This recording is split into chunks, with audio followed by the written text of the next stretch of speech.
बच्चों, welcome back in my YouTube channel Anka education hub और मैं हूं पूनम कौशिक। तो चलिए शुरू करते हैं हमारे आज की वीडियो को। आज बच्चों हम लोग देखने वाले हैं भाषा व्याकरण। भाषा जो हमारी माँ से हमें जो भाषा मिलती है या वो भाषा जो हमारे परिवेश में बोली जाती है, जो हमारे अंदर के भाव को बाहर निकालने का या अपने मन की बातों को कहने का जो तरीका है, बोलकर, चहचहाकर या कोई आवाज निकालकर, या पेड़ पौधों की भाषा जो शांत स्थिति की होती है, ये सब भाषा कहलाती है। भाषा का मतलब ये है कि जब हम अपने वाक्य को, अपने मन के विचार को जब हम प्रकट करते हैं तो वो भाषा कहलाती है। ठीक है। व्याकरण क्या होता है? व्याकरण बच्चों, हम जो भाषा बोल रहे हैं उसकी त्रुटियों को दूर करके, लिखकर, पढ़कर जो हमारी भाषा को शुद्ध रूप देता है वही व्याकरण कहलाता है। ठीक है। तो भाषा व्याकरण, भाषा की जो भी त्रुटियां हैं उनको दूर करने का काम व्याकरण करती है। तो आज हमें ये नहीं देखना कि भाषा क्या है, व्याकरण क्या है, हम लोग व्याकरण के कौन कौन से विभाग हैं आज हम ये देखने वाले हैं कि जो पूरा कॉन्सेप्ट है किसी भी भाषा का, क्योंकि प्रत्येक भाषा की अपनी एक व्याकरण होती है, उसकी एक ग्रामर होती है। तो वो भाषा व्याकरण किस प्रकार से काम करती है, किस प्रकार से हमारी जो बोलने की, लिखने की, समझने की विचार शक्ति को जो सही करती है, वो व्याकरण किस प्रकार से किन भागों में बटी हुई है, आज हम ये सब देखने वाले हैं। ठीक है बच्चों, तो स्टार्ट कर लेते हैं जल्दी से। भाषा कैसे समझ सकते हैं? विचार प्रकट करने का माध्यम। ठीक है। एक छोटा रूप हम समझ रहे हैं। विचार क्या, भाषा क्या है? विचार प्रकट करने का एक माध्यम है। ठीक है बच्चों। व्याकरण क्या है? जो मैंने अभी बताया कि भाषा की त्रुटियों को, भाषा की त्रुटियों को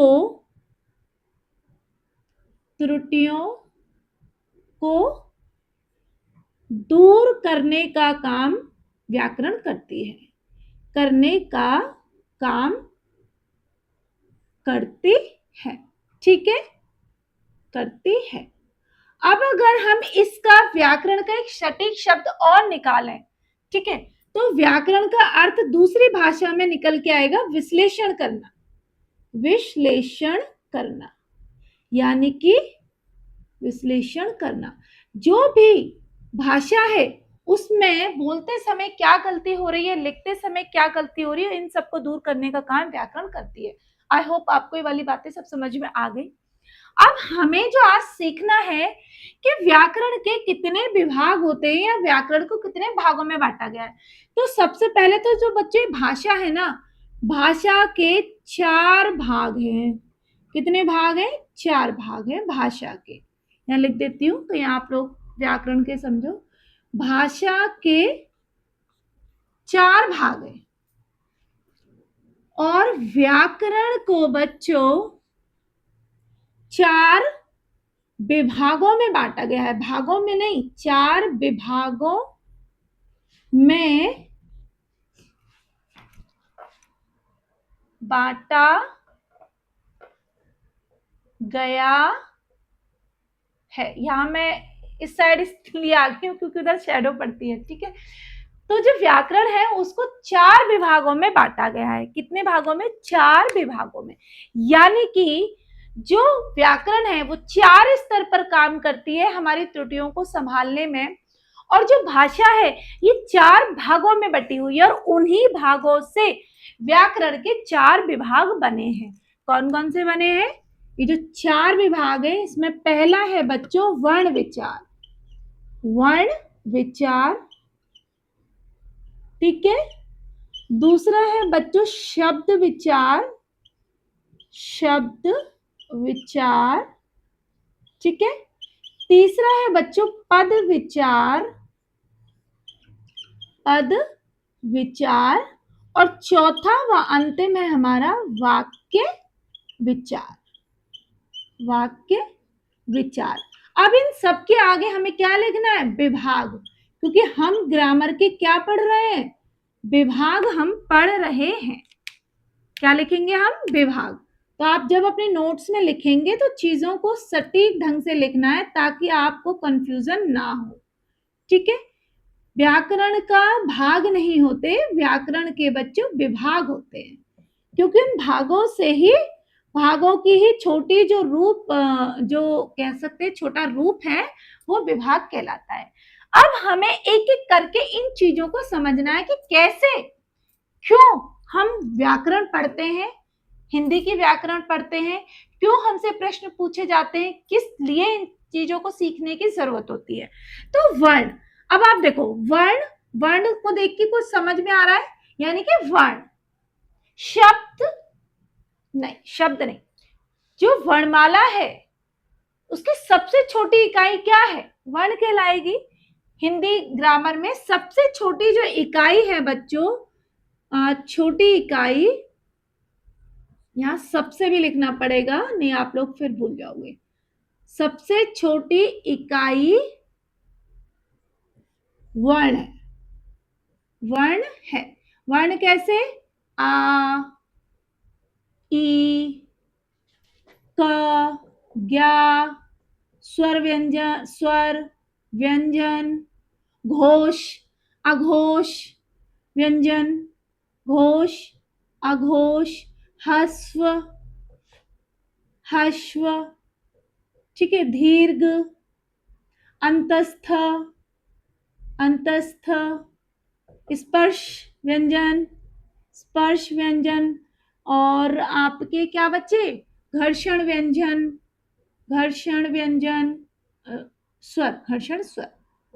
ठीक है, यानी कि वर्ण विचार के जो विभाग है, हमारा व्याकरण का जो पार्ट है, ऐसे समझिए कि व्याकरण का जो हमारा वर्ण विचार वाला जो पार्ट है, उसमें हम ये जो वर्ण होते हैं, वर्णों से मिलकर के जो वर्णमाला बनती है, आ से लेके ज्ञा तक को पढ़ते हैं हम। और इन्हीं स्वर और व्यंजन में बंटने के बाद जो हमारे वर्ग हैं, का वर्ग, चा वर्ग, टा वर्ग, ता वर्ग, पा वर्ग, हमारे अंतस्थ व्यंजन और सूक्ष्म व्यंजन, स्वर व्यंजन, हमारे घोष, अघोष, मतलब जो भी चीजें हमारी वर्ण से बनी हुई हैं, उन सब चीजों का अध्ययन हम अपने वर्ण विचार विभाग के अंतर्गत करते हैं। तो सबसे पहला जो ग्रामर का जो काम है, व्याकरण का जो काम है, किसी भी छात्र को वर्ण विचार से इंट्रोडक्शन कराना, परिचय कराना।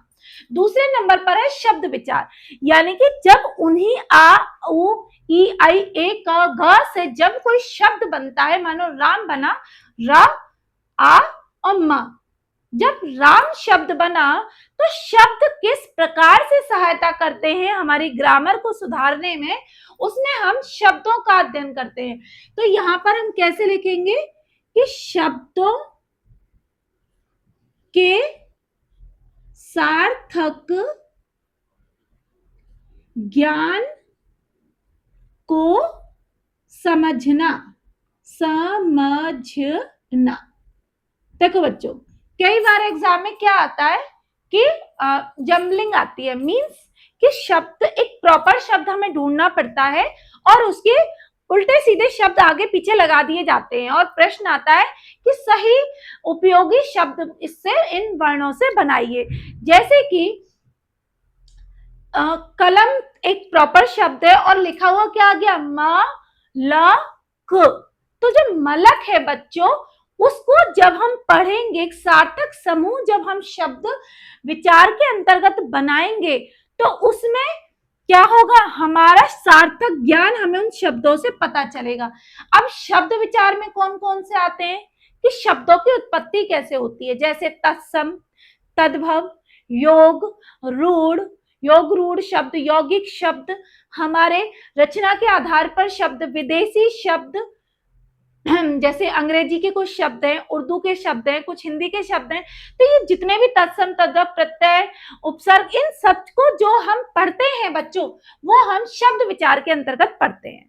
समझ में आया आपको? स्वर व्यंजन से रिलेटेड जो भी चीजें हैं वो पढ़ते हैं हम वर्ण विचार में। तत्सम, तद्भव, यौगिक, यौगुण, जो हमारे रचना के आधार पर, उत्पत्ति के आधार पर, भाषा के आधार पर जो हमारे शब्द हैं जितने प्रकार के, वो शब्द हम शब्द विचार के अंतर्गत पढ़ते हैं। क्यों? क्योंकि शब्दों में एक सही सीक्वेंस हमें मिलता है। ठीक है। तीसरा है हमारा पद विचार। पद विचार जैसे कि मैंने लिखा, राम गाना गा रहा है। ठीक है बच्चों, मैंने ये लिख दिया। अब मैं इस राम को ना लिखूं, मैंने मान लो इस राम को नहीं लिखा और केवल लिख दिया गाना गा रहा है, तो क्या ये कोई पद बना? कोई पद बन पाएगा जिसपे हम विचार कर पाएंगे? नहीं, क्योंकि हमारा जो पूरा जो सेंटेंस है, वो हम जो पूरा हमारा जो विचार है, पूरा जो हमारा वाक्य है, ये केवल राम पर निर्भर करता है। क्योंकि राम क्या है, इसको पद बना रहा है, राम के जुड़ने से ये पूरा पद बन जाएगा। सबसे तेज दौड़ने वाला बच्चा जीत गया। ठीक है। तो कहने का मतलब यह है कि जब हम पद को देखते हैं ग्रामर के अंतर्गत, तो हम देखते हैं कि ऐसे शब्दों का मिलन या ऐसे शब्दों से किसी वाक्य का बनना, किसी पद का बनना जो कि एक सार्थक अनुभूति कराए, या हमारे बोलते समय ऐसे शब्दों का जब निकलना हो तो उनसे एक सही पद बनना चाहिए, जिससे कि सामने वाला जो हमसे बात कर रहा है वो हमारी बात को अच्छे से समझ जाए। यह नहीं कि हम कुछ भी बोले जा रहे हैं बड़ बड़ बड़, इस तरीके से नहीं। अगर इस तरीके से हम बोलेंगे तो सामने वाला हमारा जो सेंटेंस है उसको समझ ही नहीं पाएगा। ठीक है। तो वर्ण विचार हो गया, शब्द विचार हो गया, पद विचार हो गया। लास्ट है हमारा वाक्य विचार। अब वाक्य विचार कैसे? वाक्य विचार में देखो बच्चों, ये जो पद विचार है ना, इसमें हमारा संज्ञा ये रह गया, इसमें संज्ञा, सर्वनाम, क्रिया, विशेषण, विशेषण और बच्चों क्रिया विशेषण, क्रिया विशेष, क्रिया विशेषण, ये क्या है? ये इन्हीं पांचों के द्वारा ही पद बनते हैं या पद बंध बनते हैं। ठीक है। अब लास्ट है हमारा वाक्य विचार। अब मैं मान लो एक सेंटेंस लिखती हूं कि सोहन सोहन जा रहा, जा रहा। अब बताइए, सोहन जा रहा, तो आप क्या बोलेंगे? मैम क्या लिख रही हैं, इन्हें खुद को भी नहीं पता है लिख क्या रही हैं। तो वाक्य विचार जब आपने किया, इस वाक्य को आपने पढ़ा और विचार किया, तो देखा कि इसका कोई भी अर्थ निकला ही नहीं है।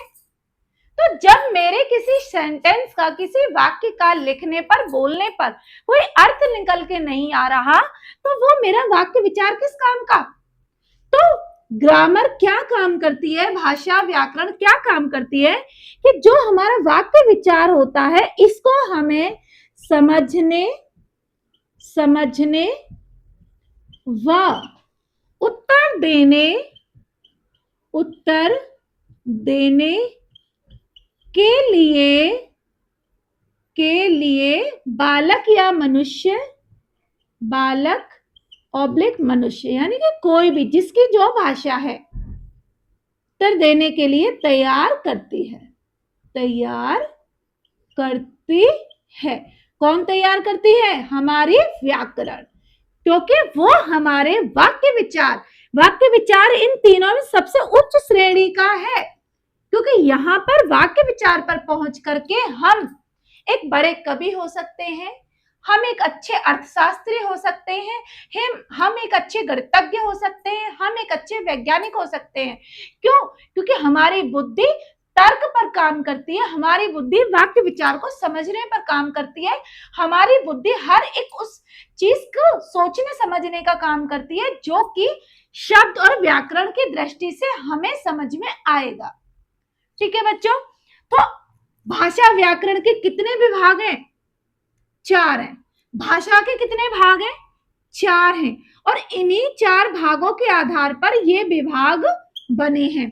भाषा के भाग अक्सर एग्जाम में नहीं पूछे जाते, लेकिन विभाग व्याकरण के जरूर पूछे जाते हैं। और बच्चों, इन्हीं चार के ऊपर हमारी पूरी हिंदी ग्रामर टिकी हुई है और इन्हीं चार को पढ़ते हैं हम, लेकिन हमें पता नहीं होता कि हम प्रत्यय कौन से कॉन्सेप्ट के अंतर्गत पढ़ रहे हैं, हम उपसर्ग किस में पढ़ रहे हैं, हम यौगिक शब्द, रूढ़ शब्द, रूढ़ योग रूढ़ शब्द हम किसके अंतर्गत पढ़ रहे हैं, हम तत्सम किसके अंतर्गत पढ़ रहे हैं, हम तद्भव किस के अंतर्गत पढ़ रहे हैं।